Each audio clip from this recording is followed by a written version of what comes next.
Crosby. It's time for the Mason Crosby Show with Mitch Nelles, presented by Verizon, the #1 network in Milwaukee, on 1250 AM and 105.7 FM The Fan, powered by the Potawatomi Sportsbook, and on the free Odyssey app. Back to work on Sal, pitch number 7. Fly ball to deep right. It is back. 1-0 Brewers.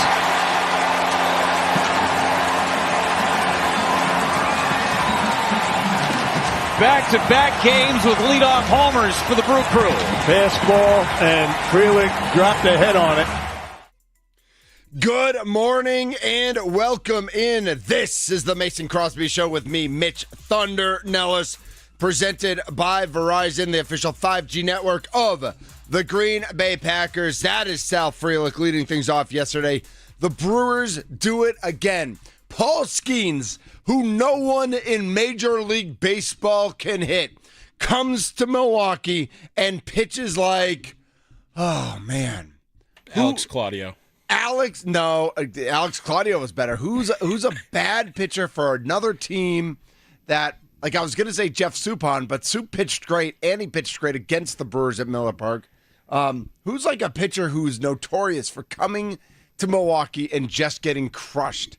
I don't have it on the tip of my tongue. Is there any Cubs or White Sox or Cardinals pitchers? Yeah, I don't even know where I could go with that. Yeah, I mean, this team, they just, Mitch, just call it how they don't care. They do not care who you are. Yep. They do not care. That is correct. Paul Skeens, in 8 innings now against the Milwaukee Brewers, has given up 8 earned runs. Sal Frelick, leadoff bomb after a 7-pitch at-bat.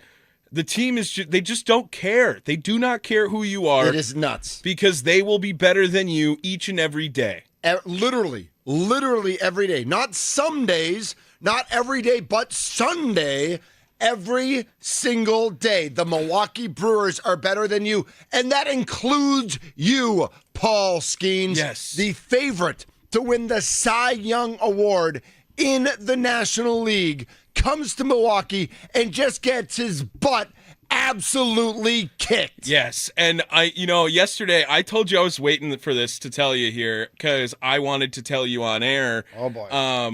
But the 6th inning, like you got to point to the 6th inning, right? Yep. And there's that comebacker to the pitcher that's just such an easy double play. The double play is going to start, and it's going to kill all the rallies, and once they dropped that ball at second base. Did you agree because I was listening on the radio at the time, and they were talking about at first they thought it was a bad throw, and then they were like, well, it wasn't a great throw, but he's got to catch it. So I didn't actually see it. I was listening. It was a ball that you got to catch. Right? You got to catch. Right. It was an E4. Yeah, It was an E4. All right, 100%. Just confirming. Yes. Continue. I told my roommate as we're watching the game together, I said, they're going to score. Yeah. Like that run's going to score. Yeah. I just knew it. Because that's what the Brewers do. Yeah. We talked about it. I mean, Aaron Nagler said it last week, and we completely agree. When you play the Milwaukee Brewers, you have to play baseball. Yeah. And if you're not going to play baseball, they're going to capitalize every single time. And that's what we saw them do time after time after time last night against Paul Skeens. Yeah, and you cannot let an error go by and then let this psychopath come to the plate. Fly ball deep left. Get out of here.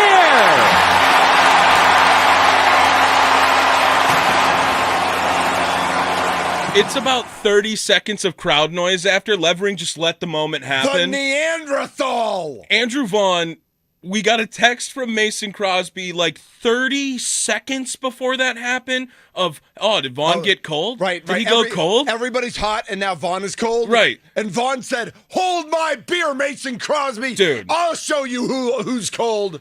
I just don't cold. I don't understand how this team does it day in and day out. And I love it because it is obviously a culture. It is obviously Pat Murphy driven. It is, if you watch this team day in and day out, Blake Perkins yesterday had a position player pitching to him, and he drew a 4-pitch walk on a guy throwing 40 miles an hour. Because you know why? Because he's not going to swing at bad pitches. Because you know Pat Murphy in postgame is going to say something like, what, Blake doesn't draw that walk there? Or you swinging at anything now? Right. Because you know. And it's a joke in the organization and in the clubhouse, but trickles down to a culture, right? And right. that is the best part about this team is that Sal Frelick was great in postgame. We're going to hear it as well on the leadoff show today, that you can just tell that it is all driven by the power of friendship right now.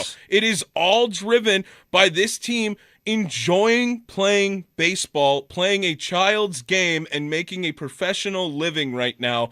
You cannot do this without the power of friendship. 414-677-1250, the Nicolay Law Fan Talking text line, 414-677-1250. Your incredulity about this Milwaukee Brewers team. What is standing out to you? What is shocking to you? I did put a question up on Facebook, on my personal Facebook pages, both at Mitch Nelles and at Thunder MKE. If you had a friend who was out of town for the last 6 months, and they were on like an Antarctic voyage. They're in the Amazon somewhere. They do not have internet access. They don't have Verizon. Right, exactly. Exactly. And they just got back in town this morning. How are you explaining this? What are you telling them about the Milwaukee Brewers? We are live on Facebook at The Fan Milwaukee. Use the @ at The Fan Milwaukee. All our shows now live on YouTube. You got to be watching us on. Did I just say Facebook? You did say Facebook, all but right. I was letting you go. I was letting you cook. We're on YouTube at The Fan Milwaukee. The Milwaukee Brewers, Tommy, I don't know if you know this or not, they've won 11 games in a row for the second time this season. We all know how the first one went. Yeah. We're not going to talk about it beyond that. Yeah. But the fact that having won 10 games in a row, having Paul Skeens in Milwaukee, and we talked about it a little bit yesterday, how Paul Skeens has got to very rarely in his career be an underdog. And he was an underdog last night. Yeah. Slight. It was slight, but he was an underdog. And so I was thinking, like, not as a Brewers fan, but as like a baseball fan and as a gambler, it's probably a good bet to bet on Paul Skeens as an underdog. Just in general. Like, for the next 10 years. I have a feeling that if you bet on Paul Skeens as an underdog, every time he's an underdog, you're going to end up winning more than you lose. Okay. Guess what you didn't do last night? Last night you didn't win. Last night you didn't come close. And it wasn't even like, the fact that we lose in this entire thing, and I want to give huge props. I know we're giving huge props. 5 home runs, all the offense, okay? But the genius of Pat Murphy to understand that since the All-Star break, Freddie Peralta has gone 5, 5, 4, and 5, has gotten above 100 pitches in 5 innings. To give the guy an extra day of rest, to flip-flop him with Jose Quintana, and then for Freddie to respond with his performance last night. I mean, you talk about Pat Murphy right now can do no wrong. This team is, again, I give all the props to all the guys who hit home runs. Freddie Peralta hit 5 home runs last night with what he did. Unbelievable performance. Yeah, and we go back to the question on, if someone, what really just broadened it up to, right, what has the Brewers improved upon so much from the beginning of the season to this season? What has changed the most from the beginning of the season to right now? They're not scared of torpedo bats anymore? Well, those bats are still cheating bats. I'm going to stay on that take for sure. You do it. The hardest thing to convince anyone, if they had not watched the Brewers for the last 3 months, that this guy is now a power hitter. Terang, deep center. It is back and gone.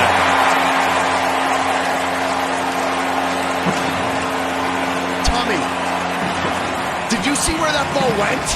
Another day, another bomb from Bryce. Man alive, is he on a bender right now? He is hot. He is hot. I mean, that ball wasn't over the fence. That ball was over whatever that thing is in center next to the Toyota Tundra, but even deeper than the Toyota Tundra. It went over that thing. He's hitting nukes. He's not just hitting homers. He's hitting absolute bombs the entire time he is up to the plate. He leads Major League Baseball since the trade deadline in home runs right now. Right.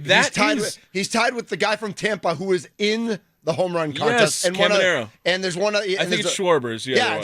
Right. Like he's tied with literally two of the like a guy who was in the home run derby and the guy who won the home run derby in the game itself. Yes. And Bryce Terang is tied with those guys since August 1st with 6 home runs, the most home runs in Major League Baseball. He has more home runs than Eugenio Suarez has hits. Yes. He has more home runs than Suarez has hits Yeah. since the trade deadline. It's really just incredible right now what this team is doing. And, Pat Murphy, he has a line where he says, like, show me how you can create slug. How do you create slug, right? Okay. And first of all, when you're hitting this many homers, the Brewers actually have the most homers since August 1st as well in baseball. Who? Yeah, the Brewers. Like the Brewers right were now. on pace for what? They were on pace for what? 120 home runs? 150, I think. Now they're on pace for 700? Yeah. I mean, let's go. It's the other 5 thing a game.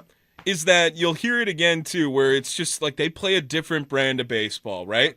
But really, they also generate slug in different ways. Mm-hmm. This is a team that is not generating slug by hitting more home runs. This is a team that is so much faster than any other team that they are generating slug by getting more bases as well. Look at Isaac Collins 2 days ago with his triple, right? Unbelievable. Yep. That was creating slug. Yes. Whether you the ball didn't go any farther, but instead of stopping at second base, he probably is out on third with a catch and a nice clean tag. But that's creating slug. Adding bases is creating slug. So while this team, they're doing a great job of hitting the ball over the fence, they also create slug with aggressive base running and with just their aggressive brand of baseball. And yesterday, again, you stress out Paul Skeens on the first batter of the game. I love it. 7-pitch AB with Sal Frelick, works a full count. He knows a fastball's coming, and he hits it over the wall. Like, that is Brewers baseball. Not just that, Tommy. Paul Skeens pitched 4 innings last night, 93 pitches in 4 innings. Freddie Peralta, meanwhile, 6 innings, only 89 pitches. We've seen Freddie Peralta go 6 innings and pitch. His last outing, he was 5 innings, 108. Now he's 6 innings, 89. Could Freddie have gone one more? Absolutely he could have. They didn't need him to. But Paul Skeens, 93 pitches in 4 innings. You talk about a team that is working the count, that is fouling the ball off, that is doing all the little things right now to make it hurt. I did feel a little bad for Triolo. Because, like, I don't know if that, I like when Jake Bauers was pitching. He was good. Right? Jake Bauers isn't bad.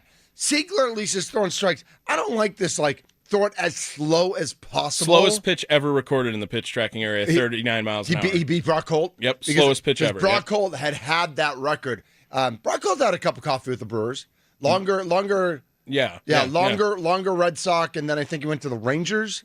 But he did have, and he was a hard-nosed player. He was a Brewer type of player. But 93 pitches in 4 innings to get him in that discomfort zone immediately. And again, we give all this credit about Freddie Peralta, all these things to Pat Murphy. I don't understand how Pat Murphy decides between Sal and Bryce. One of them bats first, the other one bats 5th or 6th or 7th. And they flip-flop, and I don't understand how he knows, how he gets it right so often. But he gets it right so often that Bryce leads off against this guy, and Frelick leads off against this guy.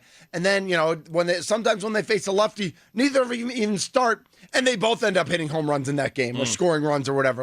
I want to get inside. I want to ask Pat, and I know we don't ask questions about the lineup, right? That's not right. That's the manager's purview. I mean, he's proven us wrong every time we do. Also, right. So yes. And I don't want to challenge him. I'm just curious. How do you decide between Sal and Bryce who's batting first and who's batting lower in the order that day? Because it's not like it's steady. It does flip flop sometimes. And then I want to talk to Sal and Bryce. I want to write this story. Should I talk to Drew Wagner? Maybe when Jack Stern comes on at 9:40 today, we'll talk to him about it. I want to ask for Sal and Bryce, mentally, how do you prepare differently when the lineup card comes out? And has Murph talked to you about, hey, I'm going to be flip-flopping you. This is on feel, or maybe it's on their stats against the starting pitcher, or maybe it's about I can't imagine it's about defense or anything like that, like based on the team they're playing. Mm-hmm. But I do wonder, like, what the science is behind when Terang and when Frelick, when they bat where. That's a great segue into our caller here. Greg in Waukesha says he has something on the secret sauce. Sauce. With the Milwaukee Brewers. All right, let's go to Greg in Waukesha. You are on the Nicolay Law Fan Talk and Text line here on the Fan. What's up, Greg? Mitch, DJ Tommy Hip Hop. How are you guys doing? DJ Tommy Hip Hop. Nice, okay. DJ Tommy Hip Hop. All right, very good, Greg. How are you this morning? I'm very well. Hey, I think Thunder, he stole my thunder a little bit. It's impossible, Greg, because it's all Thunder. It's all Thunder. So, but anyway, you hit it on. Brewers players are really watching the ball. And you know who started that out is Yelich, Christian Yelich. Okay. They're really watching the ball. They're really going far in the count. And you always worry when it gets 3-2, 3-2 count, like what's going to happen. But Paul Skeens had no control last night. It was amazing. The Brewers outperformed anything. I mean, are we surprised anymore to the point where we're surprised? And I wanted to ask you guys. Yeah. You were just talking about the lineup. What changes? I'm trying to think. 1 through 9. I mean, the Brewers are pretty good. What tweaks, what changes would you make to the starting lineup at this point? Because even in the 8 or 9 hole, yep. They're still producing. So yeah, Greg. So I'll let you guys. Yeah, we're gonna let you go, and we're gonna answer your question. That's a great question, Greg. Thank you. Thanks, Greg. Yeah, Greg in Waukesha jumps off. You can jump on the Nicolay Law Fan Talk and Text line 414-677-1250. 414-677-1250. There's one change that I will say I'm excited about. There's one change. Well, there's one obvious, right? Right, and I love Blake Perkins, and I love what he brings to this team. But when you put Jackson Chourio back into this lineup, I can't even this is a team built on pitching. Like, the starting pitching is what's supposed to be carrying this team. And if Yelich gets hot, great. And they bring in this guy Vaughn, and maybe he can replicate what he's done with the White Sox, not this year, but in past years, where he's been a 20 home run a year guy. Like, he's a decent power hitter. But we don't know the maturation process of what Frelick is going to look like, what Terang's going to look like. Isaac Collins, a guy, we have no idea what this guy's going to bring, or if this guy's even going to play a month with this team. Caleb Durbin, we have no idea if this guy's even a major league ready to play baseball on this team. And the fact that it's all come together, and this has become an offensive juggernaut, where it's it's almost like if you would, and I will say this, when the Cubs were in town, and that first inning against Mizorowski, right? They did not strike. They were going to foul off every ball against Mizorowski. It's almost as if the Cubs play Brewers light. The Brewers diet are perfect. Brewers. Right, diet Brewers. The Cubs are diet Brewers because the Cubs, the Brewers have basically perfected this fouling ball off after fouling ball off. And listen, they will strike out. They are a team that does strike out. Vaughn's in the middle of a strikeout streak right now. Perkins is definitely striking out. Yelich leads the team in strikeouts and is striking out more than we're comfortable with. But they have quality at-bats every single at-bat. We go back to what Lockbridge did 3 days ago. Yep. Where he goes 0 for 3 with a walk and saw 33 pitches.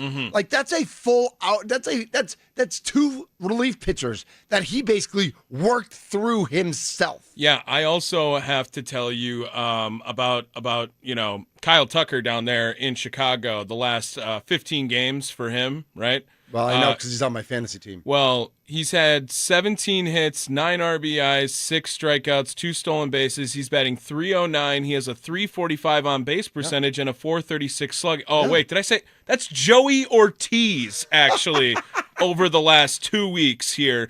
Over the last 30 games, he's batting .276 during this stretch, and he's at the bottom part of the order right now. That's 100 at-bats almost, 98 at-bats over his last 98 at-bats, .276 from Joey Ortiz. And if over his last 55 at-bats, it's .309. Over his last week, .385, 429 on base, 538 slugging. Again, we saw him make the biggest adjustment, right? He had his swing totally change from All-Star break until post-All-Star break. And Joey Ortiz now at the bottom of the order. The bases are loaded every time he comes up to bat now, it feels like. Does he lead Major League Baseball He has the in most at-bats with runners in scoring position, right? With the bases loaded specifically. With the bases loaded too? Least. Okay. Yes, Yep. with the bases loaded specifically, it's Joey Ortiz. And he has come up multiple times now. He has 10 hits this week now. I am so happy for Joey Ortiz, too, because this is a guy that, ourselves included, not free of this, it was obviously an apparent, this is the weakest part of the team at the deadline, right? Mm-hmm. If there is any way to improve that piece, okay. But it didn't really seem like there was anyone at shortstop that was going to be able to come in, and none of them were going to be able to come in and play better defense than Joey Ortiz. That was very apparent. But now the bat is there. The bat is back for Joey Ortiz. And Christian Yelich, I thought Greg brought up a point there I wanted to get to, too. Talking about Christian Yelich leading the way with this, right? Do you know Christian Yelich has his worst on-base percentage ever as a Milwaukee Brewer this year? I believe it.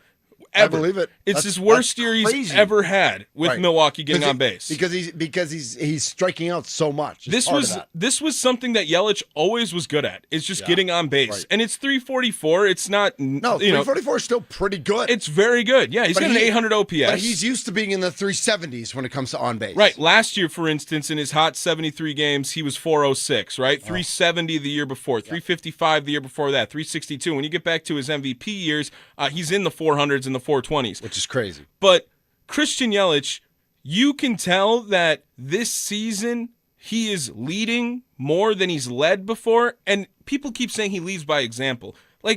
It's really one of his not better years with Milwaukee right now going on. Not that it's a bad year by any means, but you can tell that he's got a different attitude. His home run swing is back, and his role changes every day right now for this Brewers team. And if he can show how adaptable he can be for Milwaukee, the guy who's making $27 million, the guy who's been batting third and has had 3 years of struggle and injury now with this team, if he can show it, that's culture, because everyone else shows it too. 414-677-1250, the Nikolai Lafan talking text line. TMP Walkie has a question.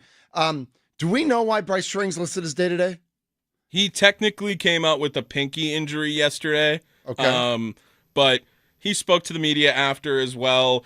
He'll probably get a day off today because they have the off day tomorrow too. But I don't anticipate it being a really serious injury by any means. Okay, so you think just precautionary, whatever. I mean, Mitch Keller's pitching for Pittsburgh. He is a righty. Yeah. So usually Bryce Strang would be in that lineup against a righty. I mean, he starts against every righty and most lefties.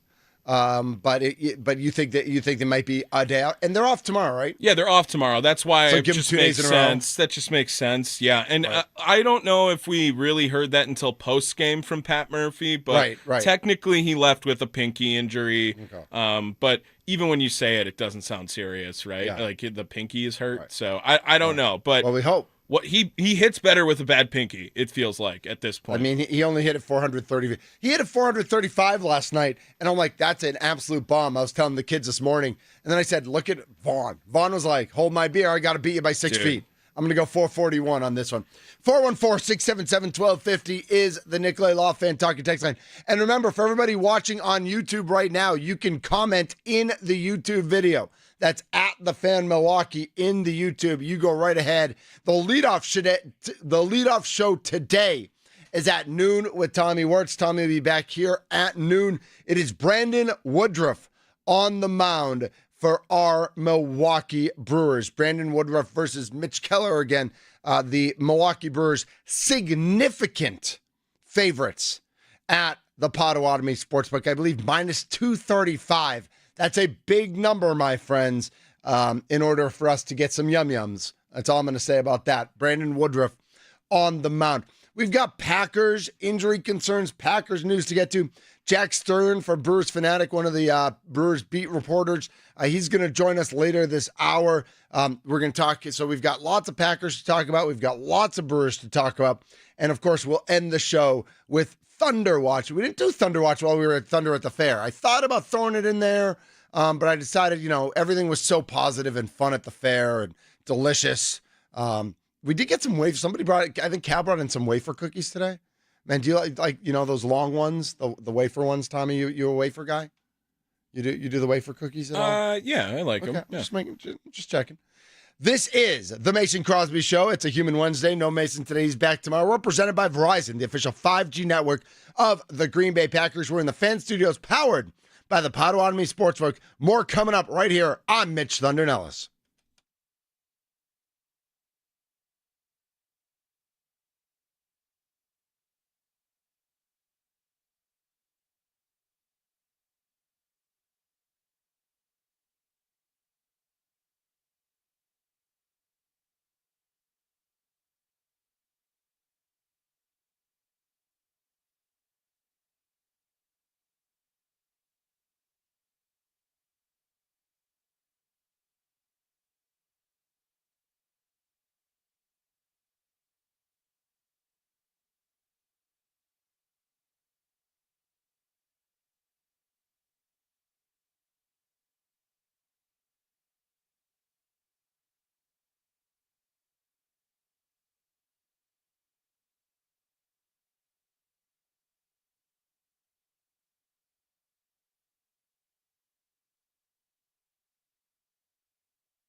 This is the Mason Crosby Show presented by Verizon, the official 5G network of the Green Bay Packers. My name's Mitch Nelles, a.k.a. Thunder.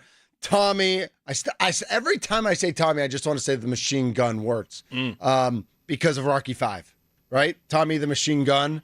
Like Tommy Morrison, the boxer, was Tommy Gunn. Right. Did you ever see Rocky V? I've seen all of the Rockies. Okay. I just don't, I can't be like, Rocky IV was this one. Rocky IV was Russia. Right. I remember Rocky IV, Drago was right, 4. right. But when, yesterday, Andy made a Right, Rocky about reference about with Clubber Lang, and and I was like, was that Thunderlips? 2 or 3? That was 3. That one's Yeah. 3, right. 1 and 2, it's amazing. You go back and watch 1 right now, and you realize how much slower movies were in the 70s and 80s than today. Yeah. Because there's so much character development and talking where it's like, now you need a car chase. Like where's Rocky and Drago in a car chase in the middle of Russia? Yep. Like it wouldn't work. They don't make them like they do anymore. No, they definitely don't. This is the Mason Crosby Show. 414-677-1250 is the Nicolay Law Fan Talk and Text line. 414-677-1250. We are live on YouTube. You can comment right there in the video. What are you most excited about this Milwaukee Brewers team? Because last night was just unbelievable, right? I mean, last night it just kept going. It's like Paul Skeens is in, and Frelick gets that home run. And okay, it's 1-0. Okay, great. It's 1-0. Like that's and now we'll see. And Freddie's pitching great, and he's doing everything he's supposed to be. And then Contreras comes out and he hits one in the gap and drives in Frelick from first, right? And it's 2-0. Okay, but they don't get Contreras in. It's 2-0. It's still a number. And then in the fourth, Terang hits his bomb, and it's 3-0. And now it starts to be like, you know what? When the Brewers score 3, it's good. When the Brewers score 4, we know what the numbers. You don't beat the Brewers when they score 4 or more. And in the fourth inning, it keeps going after Terang hits his homer. Ortiz gets on. Frelick singles him in. All of a sudden, it's 4-0 in the fourth. They are making Paul Skeens work. And then the floodgates. I'm on the elliptical at the gym. I'm working on it, people. I'm trying to get there. I used to, back in the day, when I was across the street, I had a whiteboard behind me on the show, and I used to have hashtag quest for 190. Man, I would love to be at 190. That would be a number. Right now, I'm at quest for 200. I'd love to just get to 200 at this point. I'm still like 15 away, so we'll see what happens. But Yelich is his home run, and it's like I'm literally on the elliptical, like pumping my fists and like getting out of, that rhythm that you're on. And I'm just like, I don't care. Like I'm ready to run around the gym, hugging every single person while they're lifting, while they're on the treadmill. I don't care. I just want to celebrate because it's 6-0. Freddie's pitching the way he is. You do it off Skeens. This game is over. I don't care what happens. This game, the way this team is playing, it's over. And then they just piled on. And I do, and shout out to Chad. Shout out to Caleb Durbin for getting in on it. I know it was off, a 43-mile-an-hour ephus pitch, basically. They all count the same. Right. And it was, what? He needed it. Like, he's been kind of relegated to this platoon a little bit with Siegler, and he's not, he was hot for a while, and then Collins flew by him in the hierarchy, I think, of the fans and just his playing. Collins obviously has been playing better. But Caleb Durbin's been there since early in this season, just grinding. He committed an error last night. We saw this, Tommy. Only his 5th error of the year. Like he's been basically your starting third baseman for a majority of the year. Third basemen often are going to be double digits errors. Like if this was as a rookie, if this was his 12th error of the season, I wouldn't be mad at that. And he's only at 5 errors on the season. Talk about a kid who we are, we're going up and down the lineup. We're giving kudos to everybody. Caleb Durbin's not in anybody's mouth right now. And Caleb Durbin's just been grinding it out and just getting it done. I mean, he's another dog. He's another cog in this machine that is playing so well here August 13th. And that's my next point, and I don't want to be negative. I don't want to be a downer. I want to say enjoy everything that's going on right now. It's August 13th. Let's enjoy this. I don't know when Miz is coming off the injured list. I don't know if he's going to start in Chicago. I don't know if he's going to be available out of the bullpen in Chicago next week. I know we've got one against Pittsburgh, and then the Brewers go to Cincinnati for 3. Cincinnati shut out the Phillies last night. Thank you, Reds. That's another when you look at those National League standings. I mean, how funny would it be if the Reds caught the Cubs? I mean, that would be. I mean, they're close. They're not far. It's away. not far. No. What is it right now? I believe they're like 4 games back of them in the standings. Let me check here. They're 5.5 back. 5.5. Okay. So it's not. So it's not. They're not close, but they're closer to the Cubs than the Cubs are to the Brewers. Like, say that out loud. Mm-hmm. With what we saw, the whole first half of the season, with how good and how hot the Cubs were this season. The Reds are closer to the Cubs than the Cubs are to the Brewers. The Blue Jays are 4.5 up on Boston. The Tigers, 5.5 up on the Guardians. The Mariners and Astros are tied for first.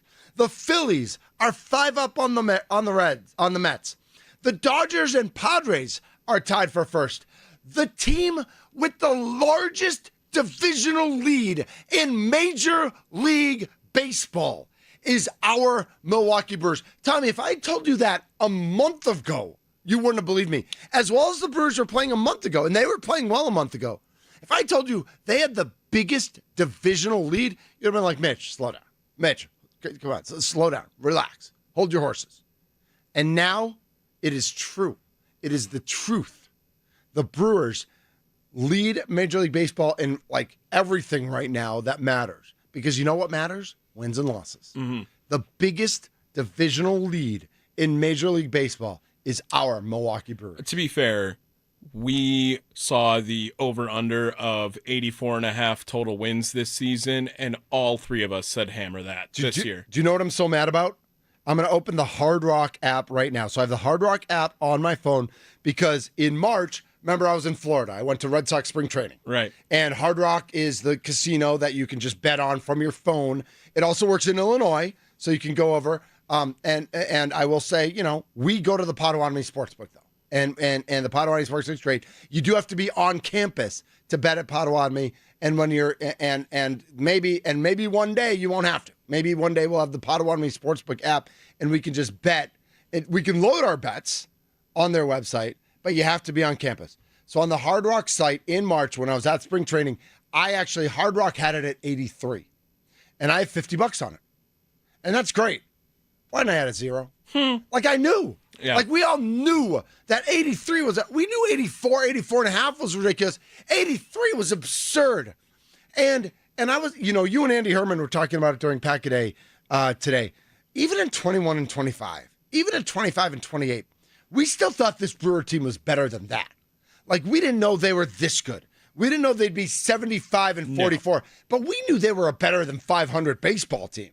And even after the 0-4 start, which just looked terrible, I don't think anyone on this show panicked. Mason Crosby panicked because he views every baseball game like a football game. And so every game is the end of the world. I'm just kidding. Mason actually is like, I love how this is Mason's first baseball season. We've taught him how to be a fan. Right. It is crazy that this is his first all-in baseball season, and he gets to follow the Brewers who are 75 and 44. But what a season to be in. And so I'm just mad at myself that I didn't add a 0 to that number, Tommy. I mean, I'll take it. Get the money. Right. Like I'm going to take my $50 and I'm going to buy myself a steak. Like I'm going to get a good steak with that. But I just wish I'd added a 0 to it. 414-677-1250. 414-677-1250. I kind of want to start a wager on the show. Like who from today, take everything else out of this, from today, who is going to lead the Brewers in home runs the rest of the season? So everybody's at 0 today. Don't answer that yet. Let's think about it. We got to set something up. Maybe sales can sell a contest and our fans can all write in their guesses and how many numbers, and if somebody hits it exactly, they win a prize or a gift card or something. We'll figure that out. But who is going to lead the Brewers in home runs the rest of the season? Jack Stern, BrewerFanatic.com, Brewer Beat Reporter, is going to join us next. Jack Stern coming up next on the Mason Crosby Show with me, Mitch Thunder Nelles, with him, Tommy, the Machine Gun Wirtz, TK in the house. We're presented by Verizon, the official 5G network of the Green Bay Packers.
Yes.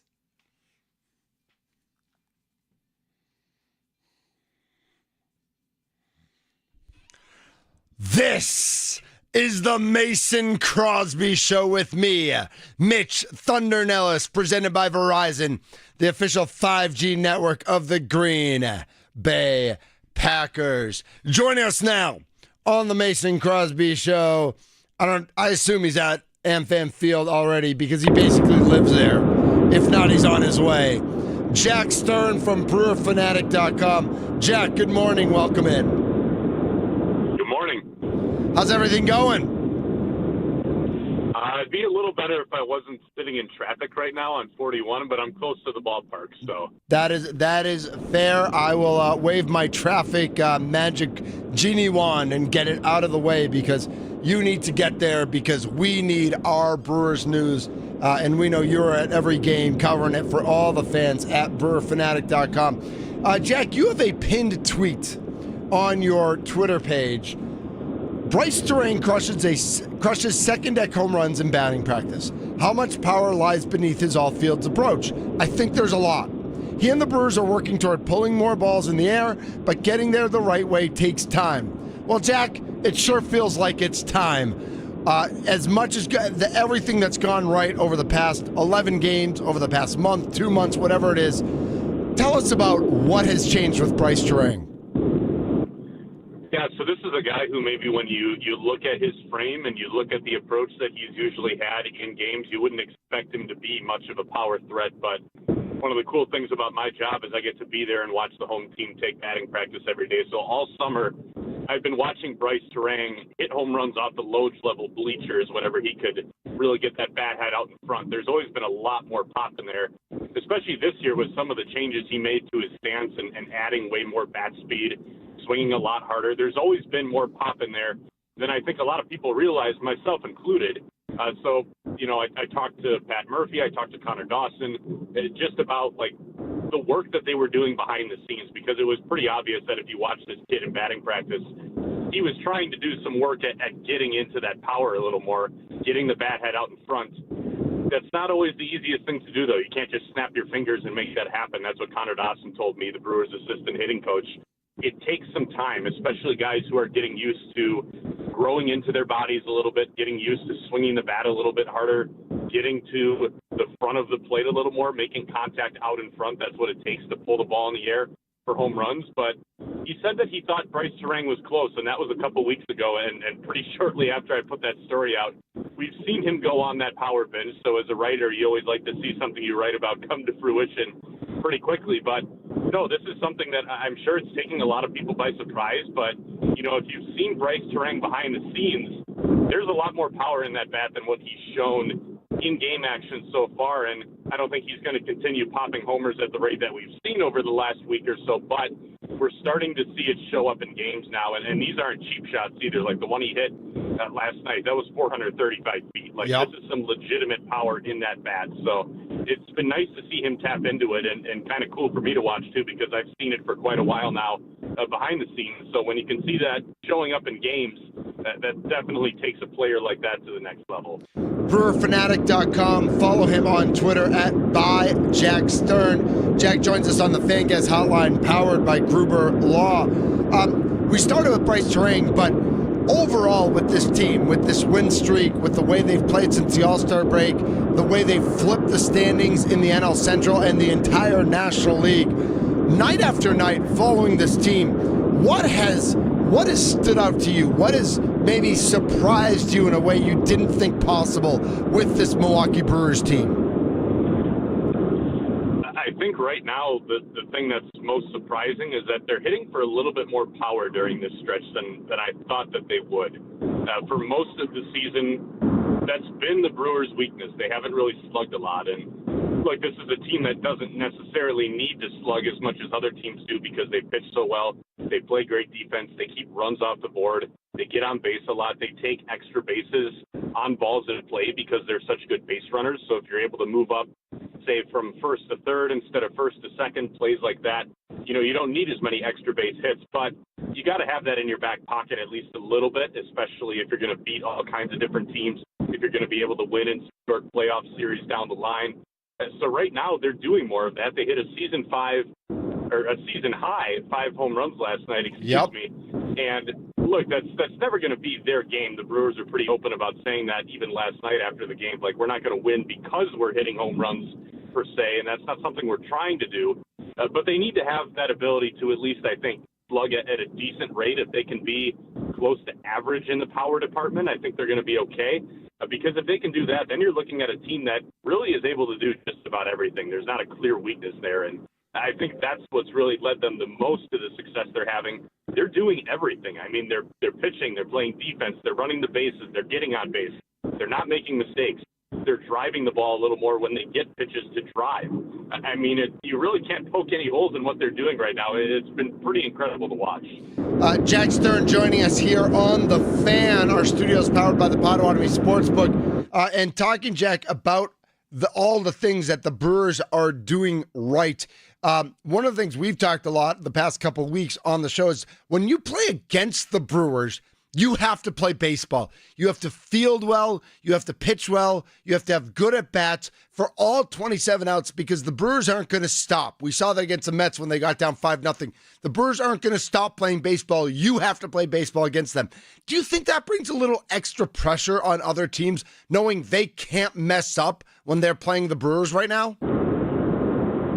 I think it can, and I think they've been playing a stretch of opponents here who were maybe a little more likely to be impacted by that pressure. Right now you're playing a young Pirates team that just hasn't played clean baseball all year. Before that, you were playing a Mets team that was struggling. Before that, you were playing a Braves team that just hasn't lived up to expectations. Before that, a young Nationals team that also hasn't played clean baseball. So I think this has been like the right stretch of opponents for them to kind of take advantage of that stuff. I keep waiting for them to run into a group, though, that really isn't impacted by the pressure that much. And I know you hear a lot of people talk about it. You hear the Brewers talk about it. So I think it is a real thing.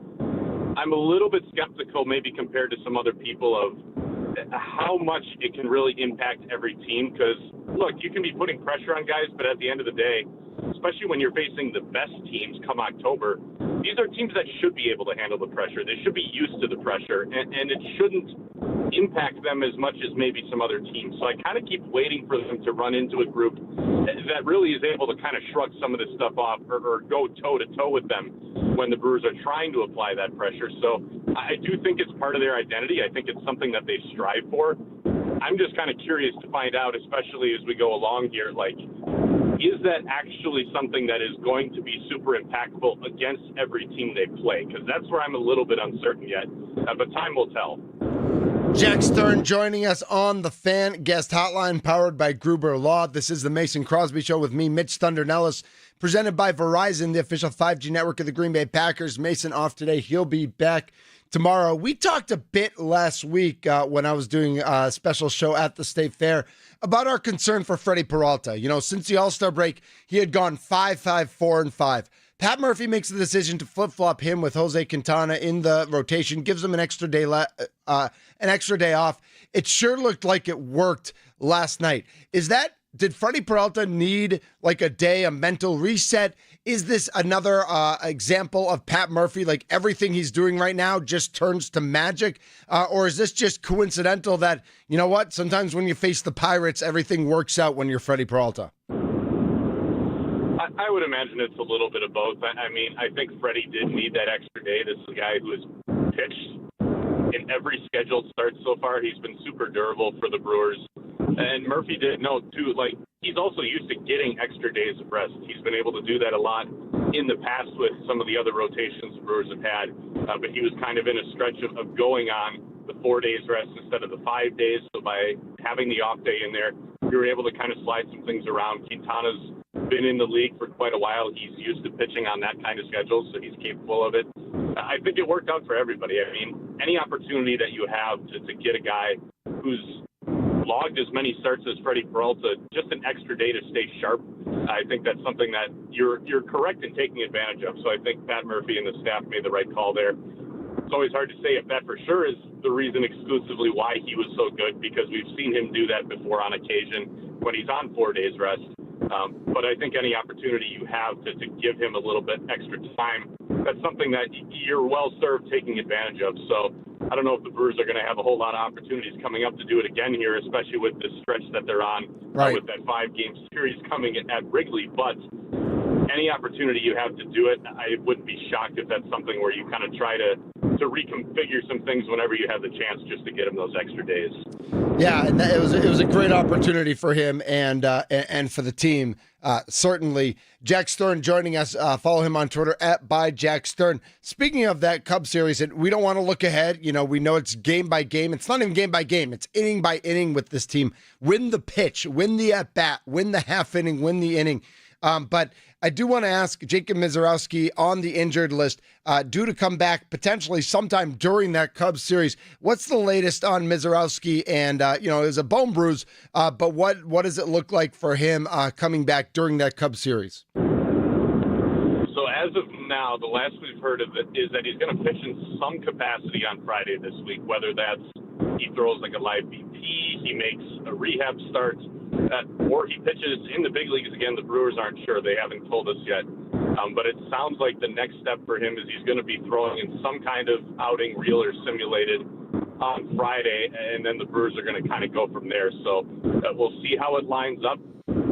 I would have thought that he would have pitched in that Cubs series in some capacity. Now I'm not quite so sure with the kind of timeline that they're describing, but we'll end up seeing what shakes out here. We're going to get some news pretty soon, I would imagine, on kind of what the plan is for him for that Friday outing. And then continuing with that, Jackson Chourio, is there any update on his status? So the last we heard on him is that he responded pretty well to the treatment that he was given. Okay. He's running at about 75% intensity right now, so they're still looking at probably starting a rehab assignment later this month, and maybe you get him back in late August for early September. But I think the hope right now is that he's going to be not quite on the longer end of that 4-week timeline that they gave him. So maybe we can see him back by the end of the month. I think it was just a matter of they needed to make sure he was responding to the treatment well, and it sounds like that's been the case so far.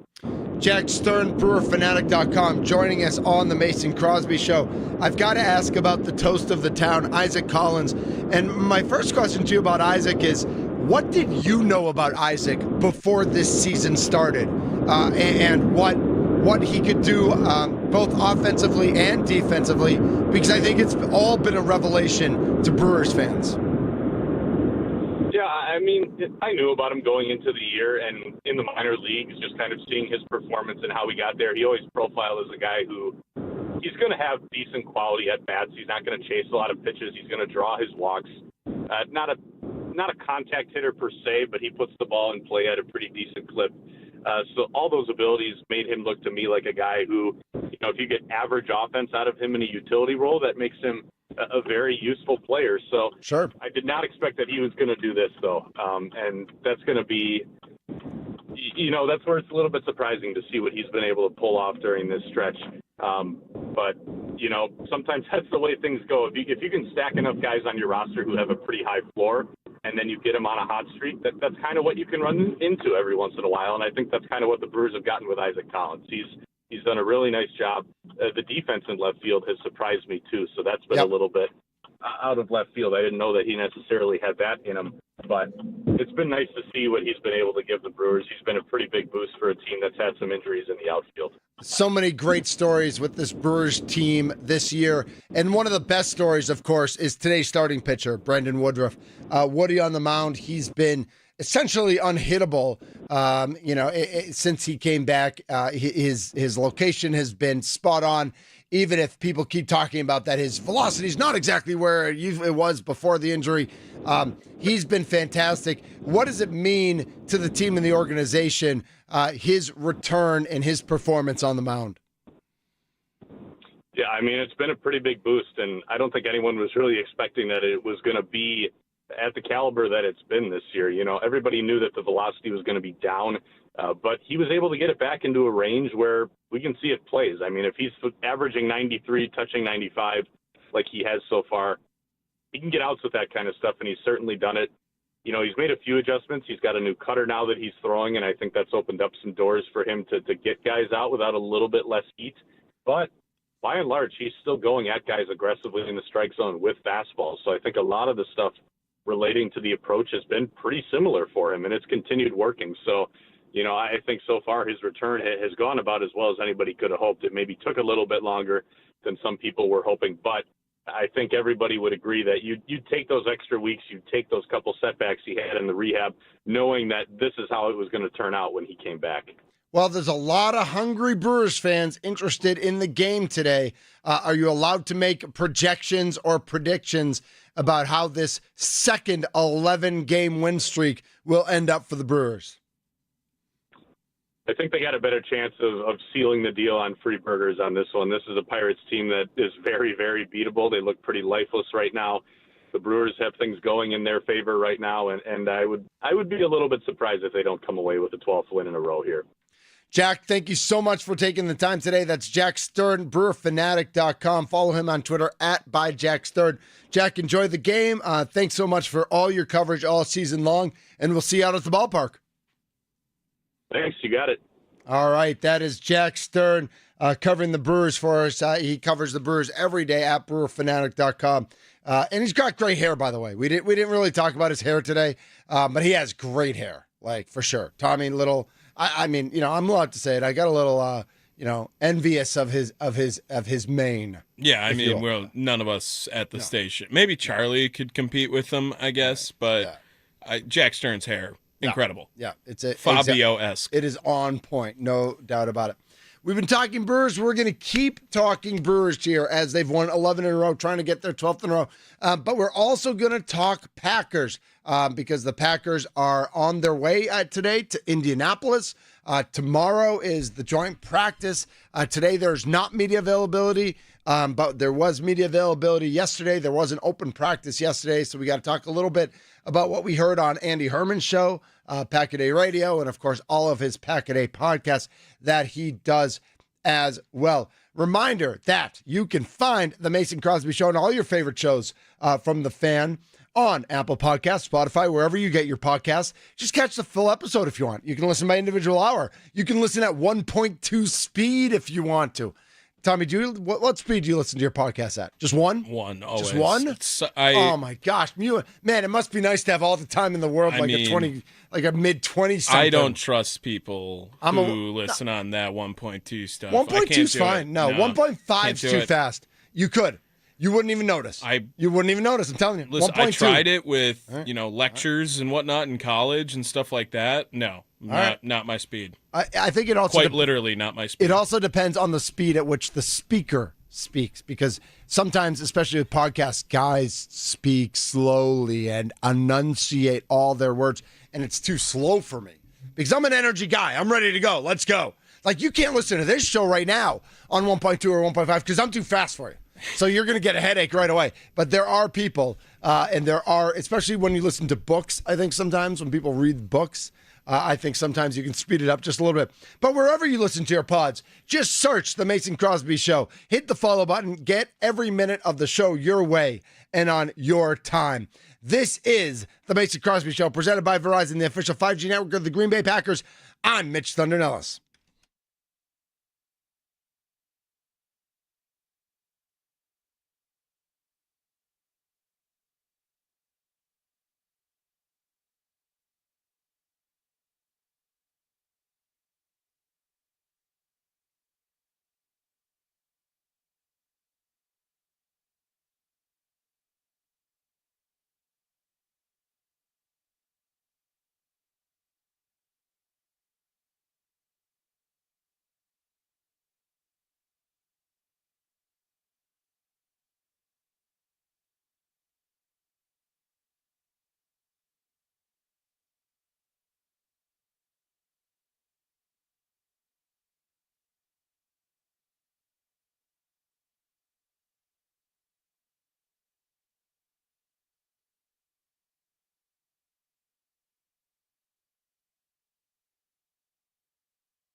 A Super Bowl champion. The Green Bay Packers have won the Super Bowl. The Packers' all-time leading scorer. A game winner for Mason Crosby. It's time for the Mason Crosby Show with Mitch Nelles, presented by Verizon, the #1 network in Milwaukee, on 1250 AM and 105.7 FM The Fan, powered by the Potawatomi Sportsbook, and on the free Odyssey app. Oh, you didn't know? You better call somebody.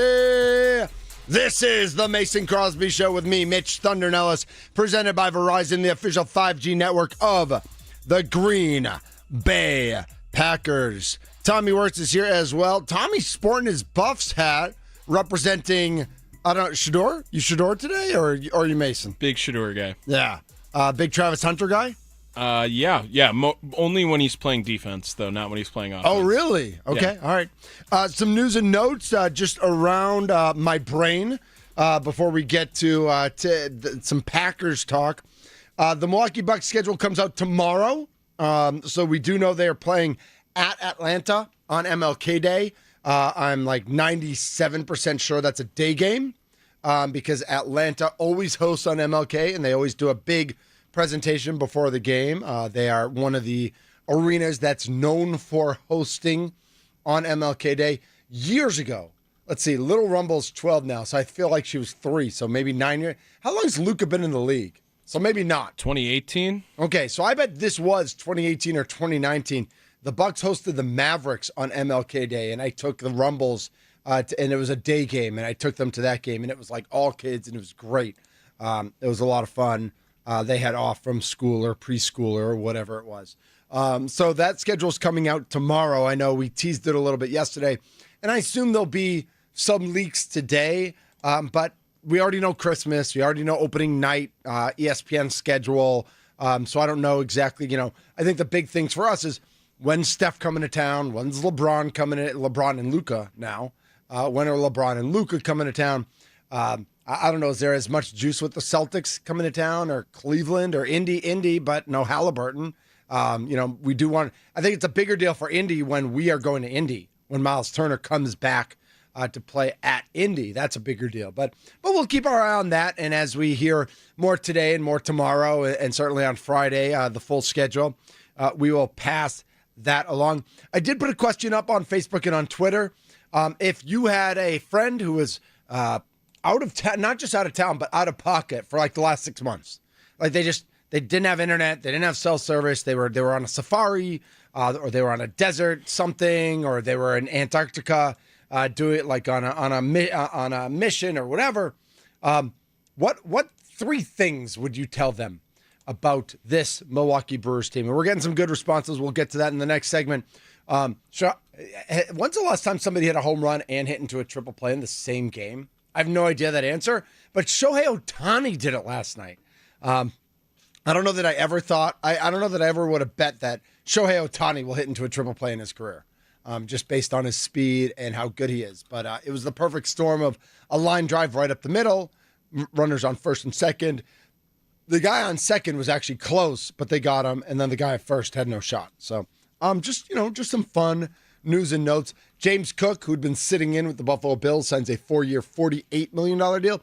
What is Josh Jacobs' deal? Do you know it offhand? I think that's exactly what it was. Wasn't it 4 years, $48 million? That's what I thought. Yep. So James Cook signs a very similar deal, which I think makes sense. Like that dollar-wise and impact on your team. I think Josh Jacobs is probably, maybe I'm biased. I think Jacobs is a little bit better than James Cook. But James Cook's really good. And the Bills definitely rely on him as much as they use Josh Allen to run in all their touchdowns. So Cook probably doesn't have the touchdown numbers. He certainly has that impact there. All right. But the Green Bay Packers, no media availability today. I assume they're traveling today because they have the joint practice with the Colts in Indianapolis tomorrow. But I want to jump into something that Andy Herman talked about and I know that Tommy's really excited about, that he talked about on Pack-A-Day Radio earlier today. The potential impact, speaking of Josh Jacobs, the potential impact of Marshawn Lloyd and the type of influence and impact that Marshawn Lloyd could have, because it sounds like every time he's on the field, which we know has been less than off the field so far in his pro career, every time he's on the field, he tilts the field. Every time he's on the field, he has an impact.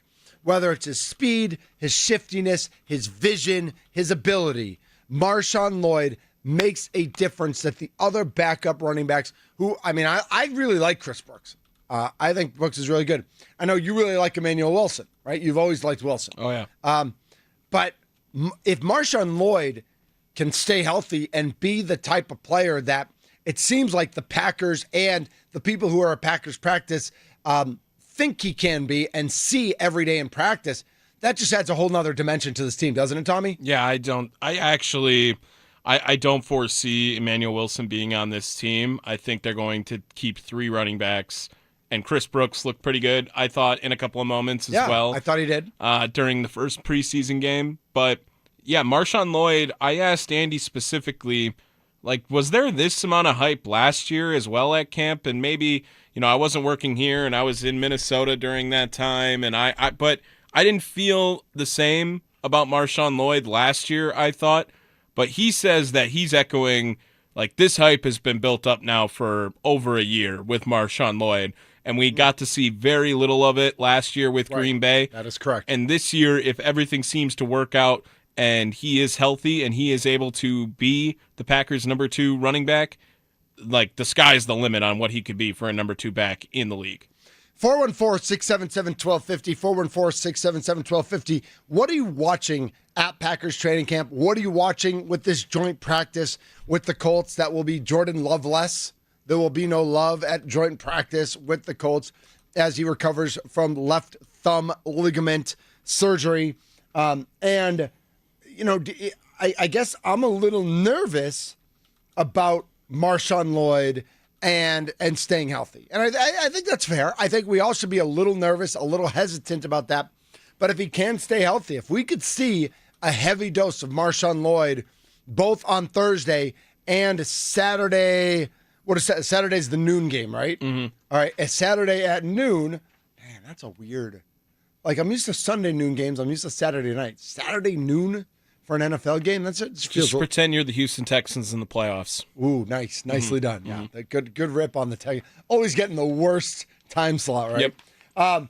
If Marshawn Lloyd can have the type of impact, it just changes things for this offense again in a way that.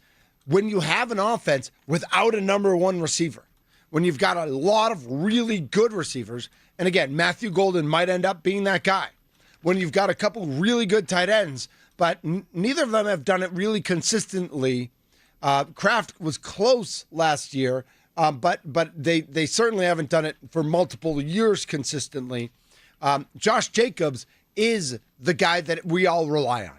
Josh Jacobs is the guy that Jordan Love knows is back there, that the line knows is back there, that everybody knows is going to do his job, do it well, and do it loud.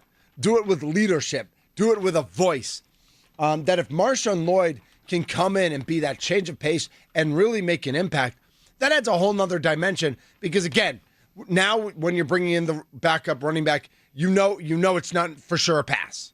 And you know that the offense can actually do something even if Josh Jacobs isn't on the field. And I think that's a huge thing for the offense to know, Tommy, and to be able to dictate to the other team's defense that when your backup running back's in, that, it's not the same as Josh Jacobs, but you're not just a passing threat, that there is a bigger threat out there. Yeah, and on top of it, the injury concern right now with Green Bay in the preseason and in camp right now, I don't know if it's time to get worried about this situation with training camp and injuries, but you're talking about Jordan Love with the thumb, which supposedly won't impact the regular season. Okay.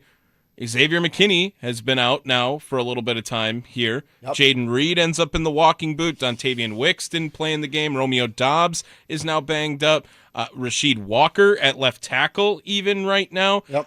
There's a lot of guys to be concerned about on the injury front for Green Bay.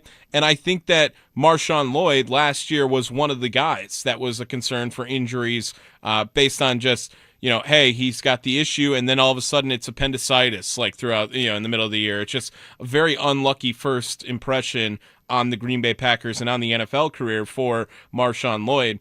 But if he can really be the lightning to Josh Jacobs' thunder, that's going to be very impactful for Green Bay because they want to run the ball a lot more. And I don't think that it's a knock on Jordan Love or anything along those lines, but I think Green Bay's offense wants to go in a little bit different direction. And I don't know if you heard this, and I have this clip here from Malik Willis the other day, and I might have messed it up here, but basically he had a comment that was talking about how he basically said that the team, if they can't win with one guy, why would they play, right? They have a team as a whole that they want to be able to put out on the field, and losing just one of those pieces is not necessarily the end of the world. Here is Malik Willis yesterday with that comment.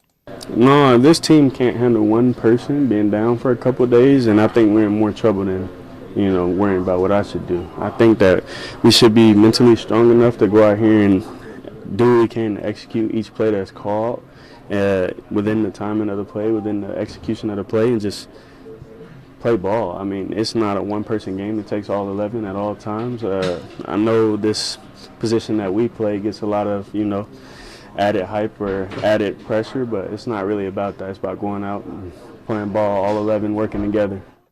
Yeah, and I think Malik Willis is, obviously he's asked about the quarterback position in Jordan Love and what it means to miss him. But I think it's absolutely appropriate for the other positions we're talking about with running back and with wide receiver. It's like if you're going to miss one guy, that shouldn't ruin everything, right? That shouldn't change everything. And we do make exception about that in the NFL, right? We do talk about how the quarterback does make it that does break that rule more than any other position. But looking at what Josh Jacobs brings, and then what can Marshawn Lloyd, what can Emmanuel Wilson, what can Chris Brooks bring? When you're looking at Romeo Doubs, when you're looking at Jaden Reed, when you're looking at the wide receivers and what the wide receivers can bring. I know Romeo Doubs leaving the locker room yesterday, Rob Domofsky tweeted that they didn't have the time. He didn't have time to talk to everybody. He was running out to an appointment or something. But they asked, "Are you okay?" And he said yes. So Romeo Doubs did say that he was okay and that he would be okay. But I think it's like that's what this Packers offense especially, and we can talk about defense, but I think with this Packers offense especially, like that's what it needs to be. If you're not going to have a stud at wide receiver, you need people to step up. If we think Tucker Kraft can be that guy, if we think Josh Jacobs is that guy, if we think Jordan Love can be that guy, that's great. That's great if we have studs. If we think Matthew Golden can be that guy, it's great if we have studs. But if we get guys that are hurt, and that's going to happen to everybody during the NFL season. We talk about that with Mason all the time. There's always injuries. There's injury after injury after injury. We need to be able to see a player or a teammate be able to step up in a way that the offensive line did not do in the playoffs last year. Right? We saw how tender that line was on the offensive line last year and in the playoffs when there were injuries and what the Philadelphia Eagles were able to do to this team. 414-677-1250 is the phone number, the Nicolay Law Fan Talk and Text line. You can also text in 414-677-1250 your thoughts on the Green Bay Packers going into week 2 of the preseason, the combined practice. Over under, Tommy, 3 fights in practice tomorrow. Oh, yeah. Did you watch the preseason game? Like, there was 100% the over. The over? You're taking the over? Although 3 is a good push number, I think, too, on that. I like that number. If it was 2.5, the over gets hammered. Okay. And if it was 3.5, would you think about it? I think I'm rooting for chaos, so I might as well. Might as well take the over. You and I, we're always rooting for chaos. I just think people fight more now. Yeah. And maybe that's a hot take, too, but, like, people just get offended. It's so much easier in competition right now. Yeah, and I don't know. Does fight count as throwing punches or like skirmish, scuffle?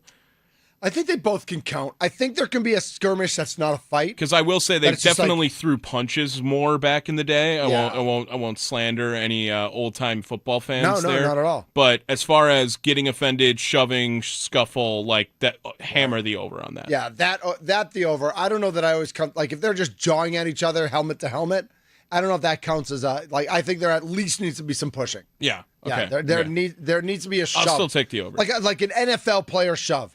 Tommy, how far would I go flying from an NFL offensive lineman or defensive tackle straight shove to my two-handed shove to my chest? And I'm not a small guy. Yeah, I mean, depending, like I can imagine Aaron Donald could probably get you 7 feet from where you were. Easy. If he was running at you. No running. Just from a standing position, I could imagine like we are jawing at each other, and he just 2 hands on my chest, shoves, and maybe shoves up a little bit. Yeah. But Get shoves. You, yes, 7 feet from where you were standing, I think. I'm going flying for sure. The other Packers question I wanted to get to before we get to break here. And remember, Football Talk on the Fan is presented by Paramount Plus. You can't count on much these days, but you can always count on Sundays with the NFL on CBS and Paramount Plus. Watch your local NFL game live every Sunday on CBS and Paramount Plus all season long. Visit ParamountPlus.com/NFL to get started today. The other question I want to talk about was specifically about Matthew Golden, as we're talking about Romeo Doubs, who said that he was fine even though he got banged up, and Jaden Reed a little banged up, Dontavian Wicks a little banged up. I want Matthew Golden to be the one week 1. I want Matthew Golden to get into that role, to get used to that role.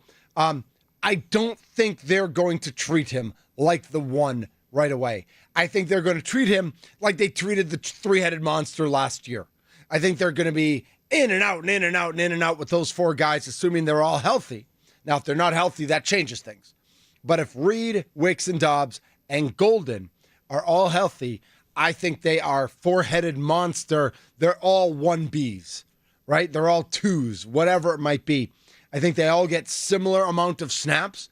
And I just hope, and I expect that if that happens, Golden is able to separate himself. And it might not happen week 1. It might take a month or whatever it takes. It might, see who drops the ball, because I don't expect Golden to have a case of the drops. I can't trust the other 3 to not have a case of the drops, although I'd like Jaden Reed to get back to form at least a little bit. But that's what I expect from Matthew Golden. I do not expect him to be number 1 right away. I'd like him to be number 1 right away, but I do think he will end up being number 1. I think he's going to be number 1 week 1. You think so? I think so. That's a hard move by a head coach, though, and an offensive coordinator, when you've got those other 3 guys in the room to, not necessarily announce that he's the one, but to treat him like the one. I think you got to earn it during actual NFL games. I don't even know if he has to earn it. I think the other players are playing themselves out of it. I mean, that I think that is the pressure point right there. I think, Tommy, you hit the nail on the head. If they play themselves out of it, then they've no one to blame but themselves. Right. And they got to check. But the other thing is they got to check their ego at the door. And that's another thing I'm worried about with those guys is, can they check their ego at the door? Can the power of friendship somehow permeate the Milwaukee Brewers up to Green Bay in that wide receiver core, that these 3 guys who think they should be number 1s, who haven't played like number 1s, who've played themselves out of being number 1s, do they have the humility to be able to honor a rookie who is playing like a number 1? And I'm not saying he's playing like a number 1 yet, but he has the potential to, and we expect him to play like a number 1 sooner than later. Yeah, I just think that Matthew Golden's going to have every opportunity to be the number 1 wide receiver come week 1 against Detroit already. He's already been taking a lot of reps in the 12 personnel and the 11 personnel in which they aren't rocking with all the receivers out there. I think that Matthew Golden has had maybe the most exciting camp right next to Romeo Doubs, but then Romeo Doubs had a very poor performance in the preseason game, obviously, too, which don't want to judge him based on 2 series of offense by any means. But I think Matthew Golden's going to get every opportunity to be the number 1 wide receiver on this Green Bay Packers team. And why else would you invest in the first round in him? I mean, maybe you point back to the year before with Jordan Morgan not really getting the opportunities his rookie year. But now it's also catching up to him, right? He is getting every opportunity to start on that offensive line. And even with Rasheed Walker out injured, now is on that starting offensive line. I think Matthew Golden's going to be put into a very similar situation where Green Bay doesn't really want to feel patient with any of these guys anymore, and they felt very patient with the wide receivers. And Matthew Golden, they took him, they made sure that they drafted a receiver in the first round for the first time in 23 years or whatever it was, 22 years. This is all the opportunity in the world for Matthew Golden to be implemented as the number one wide receiver on day one. Will he have the numbers like that? No, I think it always takes a few weeks for a rookie, but it's something that is a very common strategy in like a fantasy football season where the rookies really take off once week 6, 7, 8 comes around because they have some time to implement into the offense, to learn the playbook through and through. I think that Matthew Golden is going to have a lot of those opportunities early this season, and it might set him up for a very good jump during the midseason. That is definitely something to keep our eye on. He's Tommy Wirtz. I'm Mitch Nelles. We're the Mason Crosby Show presented by Verizon, the official 5G network of the Green Bay Packers. Remember, the Brewers are going for a special number win today. And before 110 first pitch from Brandon Woodruff, it is the leadoff show right here at noon with Tommy Wirtz on 1250 AM and 1057 FM, The Fan. I've got a question of the day up on Facebook. You can text in your answer as well, 414-677-1250. If you had a friend who's been out of pocket the past 6 months, what would you tell that person about this Milwaukee Brewers team? What's like the first thing? What would you be most excited to share? What do you think is most important to share about this Milwaukee Brewers team on August 13th, 2025? Hit us up on the Nicolay Law Fan Talking text line, 414-677-1250. You can also reply to my Facebook and Twitter feeds as well. We will get to some of your answers next, coming up on the Mason Crosby Show, presented by Verizon.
Let's go. This is the Mason Crosby Show with me, Mitch Thunder Nelles, presented by Verizon, the official 5G network of the Green Bay Packers. Tommy Wirtz is here as well, repping the Buffs. He's got the Brewers flag in the background, looking sharp today, Tommy. Thank you. Yes, absolutely. Mason back tomorrow. It's a Human Wednesday, so we'll hear about all his humanity. But really, as we left the show yesterday, we just want to make sure he's hitting them straight. You just hit them straight, Mason. That's your job on a Human Wednesday. Get the honeydew list done. Get the kids off to school and hit them straight. And if you're doing that, you're doing humanity, as you should be. My name is Mitch Nelles, a.k.a. Thunder. Brewers play today at 1:10. Brandon Woodruff on the mound against Mitch Keller. No relation. Do I have to say that when it's the first name or just when it's the last name? I don't know the rules. But there's still, I haven't gone to Ancestry.com, but I assume I'm not related to Mitch Keller. So I threw up a question on the Twitter, on the Facebook, on the socials, that you have a friend who's been out of town for the past 6 months, no internet, no anything. What do you tell them about this Milwaukee Brewers team? And I've got some good responses. Let's start with Twitter. Brian writes in, I tell them, let's win today, and we can talk about it over at, I don't know, are we saying the restaurant out loud? Are we trying not to jinx things? Stephen Watson was on last night, and he, in the 7th inning last night, jinxed it. And I texted him right away. I said, if you just jinxed my chance at free burgers, we're going to have words. We all know what's at stake today. So I guess I can say it. What I say doesn't matter, right? So Brian says, I tell them, let's win today, and we could talk about it over at George Webb. Jacob in a van says Woodruff is back, number 1. 2, The Miz is amazing. And 3, King Vaughn. Glenn Ray writes in, says sold their soul. Lucky, and when it collapses in October, it's going to be hilarious. Well, Glenn Ray, clearly not a Brewers fan. Glenn Ray, clearly a hater. And I kind of am sad for everything that Glenn Ray believes in. And I'll tell you why. Because I love rivalry in sports. And I love smack talking in sports. But there's no denying that right now, August 13th, is special in Milwaukee. What's happening right now is special. We have no idea what September 13th will look like. We have no idea what October 13th will look like. But there's a reason when I tell you the standings. The Brewers are 7.5 games up the second place. I don't care where the Cubs are. I don't care where the Reds are. I don't care where the Pirates are. I don't care where the Cardinals are. I don't care who's in what order. But the fact that the Brewers are in first place by 7.5, that's what matters. It doesn't matter who. It doesn't matter what. Yes, there's rivalry in sports, but there's also situations in sports. There's also fandom in sports. And so watching what this Brewers team is doing, Glenn Ray, as much as you might want to hate on it, there's no denying it. So if you want to deny it, you can deny it. I did the wrong thing on YouTube. So for everybody watching, you can make fun of me. That's fine. Jose writes in that Jordan Love is having surgery and the Packers Super Bowl chances are toast.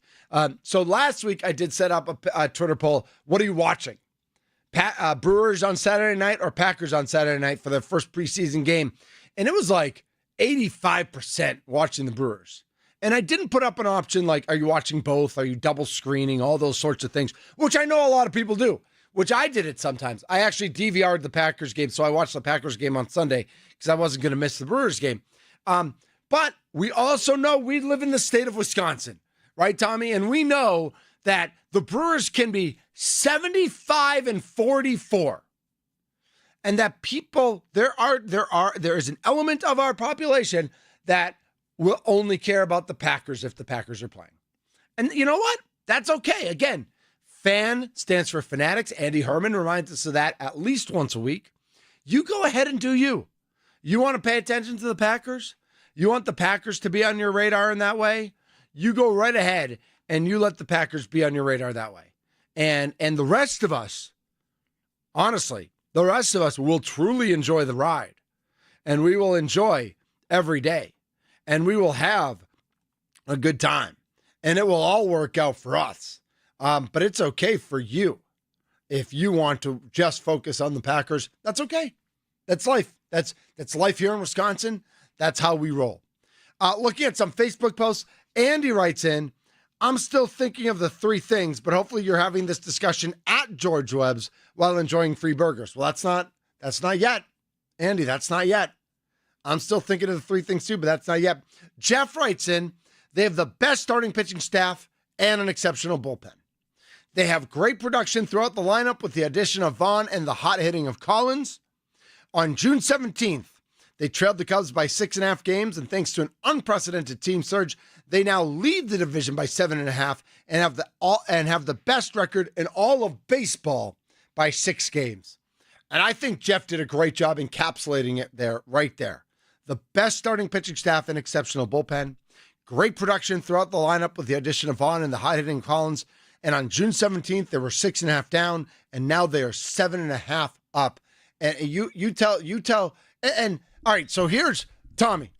You were just in Antarctica for 6 months. Okay. You have no idea what the Brewers have done. You know, Pat Murphy was the manager of the year last year. Right. You know, the Brewers lost a heartbreaker against the Mets in the playoffs. Was that the game? You know that Shoria should just be getting better. You know, some people thought he could be MVP already this year. And that whatever's going to happen with this team, that I came and I told you that on June 17th, there were 6.5 games out of first place. And that today, the day you got back, they're 7.5 games up in first place. How do you react to something like that? I don't know. I've never had to experience it. And it's the best 30-game stretch we've seen in Milwaukee Brewers history, 26-4 over those 30 games. Insane.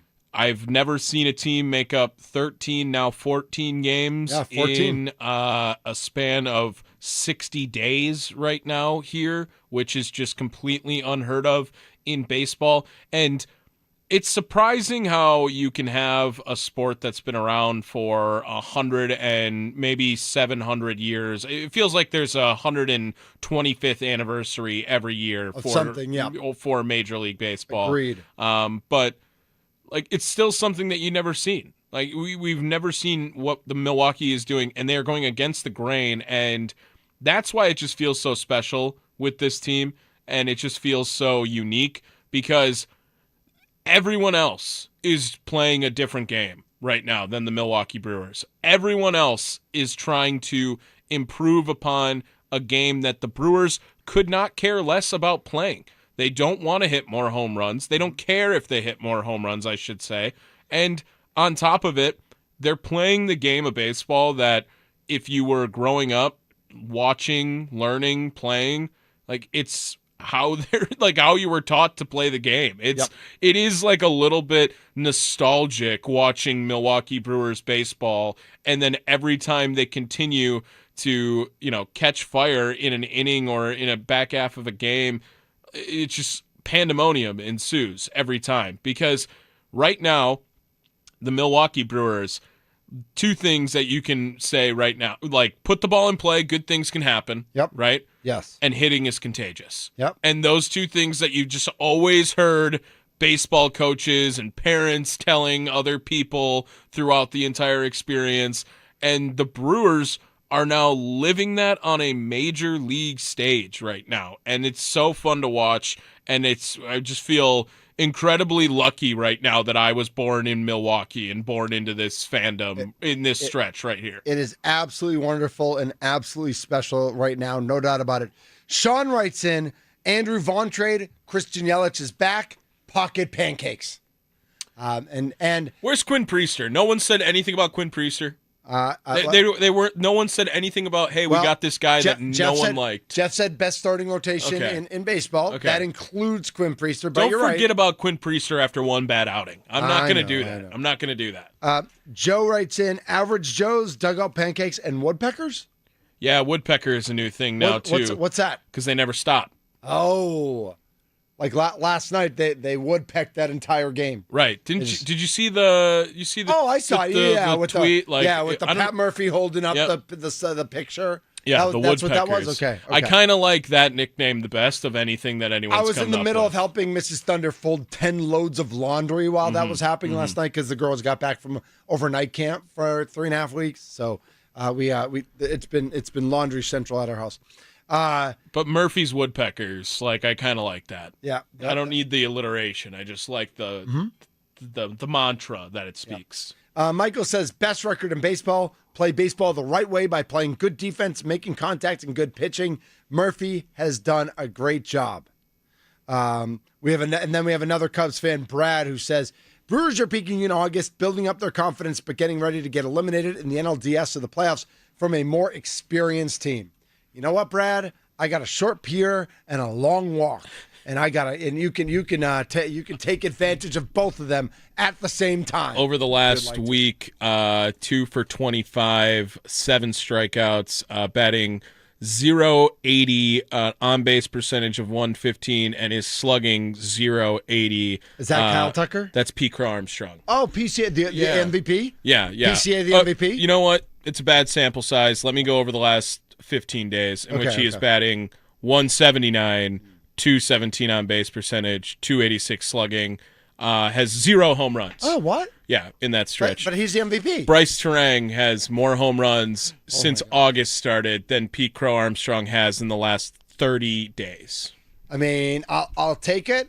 I just, as we want to let everybody know, 43 games left.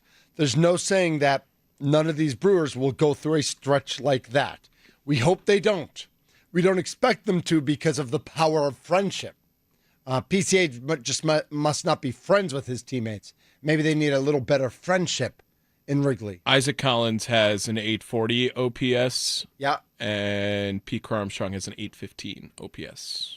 I mean, his slump is real because he was around 900 for most of the season. I feel. 293 on base percentage. Yeah. I mean, that's the thing. Like, you can slump at the plate and still get on base.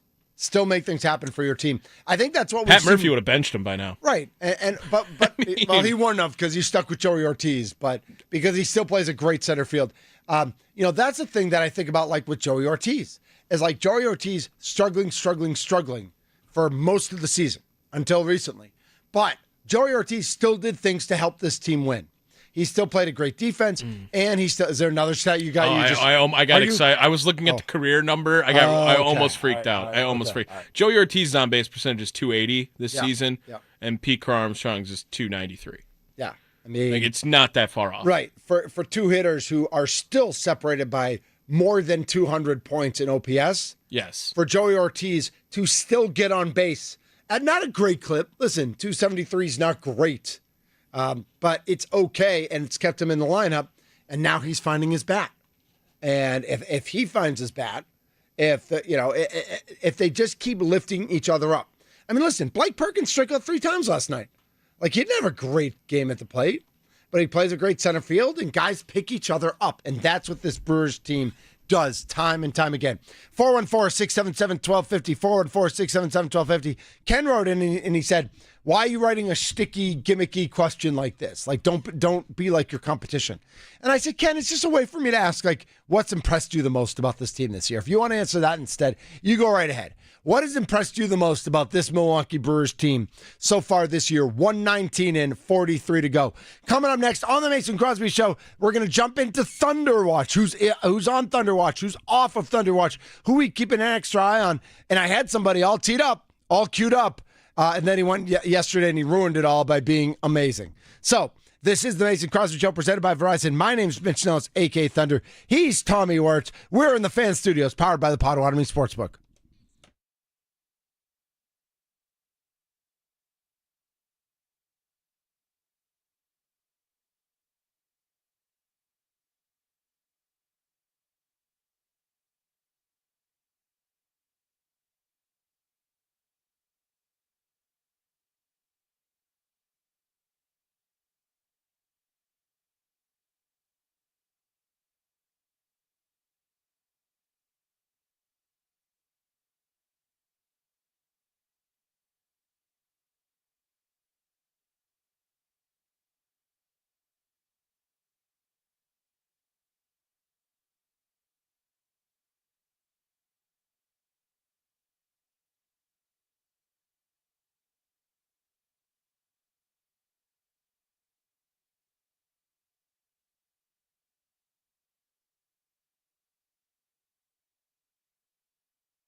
This is the Mason Crosby Show. I'm not Iron Man. We are presented by Verizon, the official 5G network of the Green Bay Packers. Going to wrap things up here with Thunder Watch here in a second. But first, let's go to Ram on the north side. Ram, how you doing, my friend? I'm doing great, man. I'm just elated about the Brewers. And yes, sir. Yes, sir. I mean, I think this is my take on it. Yep. No more negativity. Yes. None. I agree. We riding this out. It's 43 games. I think one of the goals maybe as fans, maybe get 100 wins. Yep. I love that goal. Yep. Keep everybody healthy. Love that goal. And tell everyone on the fan base that's listening, try to go to a game because, the ticket prices go up, and get you some Brewers gear. And I think they're going to win it all. I mean, I just think the way that they play, when I played baseball, They play the same way we play, old school baseball. You weren't out there trying to swing for the home run. That's right. They say just get on base. Just put the ball in play. Just put the ball in play. Take and then a walk. You work on all the other skill sets. Yep. Give me a good pitcher, feel the ball good, see if we can steal a couple bases. But they do all that as a whole team. Yes. And yes, that's they why do, Ram. These teams to try to, when you look at these other teams that's playing them, they don't know what angle to come from. I love it. Ram, thank you so much for the call. We'll talk to you soon. My call, man. You bet. That's Ram on the north side on the Nicolay Law Fan Talk and Text line 414-677-1250. Thanks to him for jumping on. Yes, sir. It is time for Thunder Watch here before we get out of here on the Mason Crosby Show when it's a human Wednesday or whatever human day it is for Mason. Yes. It is Thunder Watch. Tommy, what are we looking at? Jordan Morgan, Luke Fickell, Doc Rivers, Kyle Kuzma, John Horst, Jimmy Haslam, maybe Jared Koenig, I think, was off last time, but I think we had Matt Arnold on there, which yes, we means he's got to go. Yeah, right? Matt Arnold. Matt Arnold is off. Matt Arnold is safe. He's all good. What a turnaround for Matt Arnold. And that was, no big deals at the trade deadline. We just wanted to see how it worked out. I don't know if you know this or not, Tommy Wirtz, but it's worked out pretty darn well. It's worked out very well. Yeah, in case you were wondering. Freddie Peralta was the name that I had, basically in Sharpie. Okay. I had it in not Sharpie. I had it in pen that I was going to Freddie Peralta, but you got to take Freddie. After last night's performance, there can be no Freddie Peralta on that list. I'm not sure, with the Jordan Love ligament situation, I'm not sure who that is. Is it Jordan Love? Is it Malik Willis? You know what? I think it's Malik Willis. And I love Malik Willis. I love what Malik Willis has done. I love what he's been for this team. I'm throwing Malik Willis on there. Okay. Just because I want to see what they do in not even Saturday night, but I want to see what they do tomorrow in the team-on-team practice. I want to see how Malik Willis leads this team because we know he's a leader. Yeah. We know he wants it. We know he's done it. But we want to see how that all plays. My brother called in and said that Thunder Watch, everyone's goal weight if the Brewers win today. Ooh, yeah. I like that. Yes. Yeah. I actually was talking about it with Big Rumble yesterday, and I said, because Little Rumble doesn't like cheeseburgers. So I was like, I'll have yours. And Big Rumble was like, no, Dad, you get your one burger, and that's it. You're trying to lose weight. I'll eat them both. It's only Burger Watch. We're not on Burger Warning until the 8th inning today. That's right. Well, if it's 14-0. 8th inning. 8th inning? 8th inning. All right. The leadoff show at noon. Wisconsin Sports Daily at 2. First pitch at 1:10 today. Brandon Woodruff. Woody, bring it home, my friend. Let's go. This is the Mason Crosby Show, presented by Verizon, the official 5G network of the Green Bay Packers. We're in the fan studios, powered by the Potawatomi Sportsbook. Let's go, crew! I was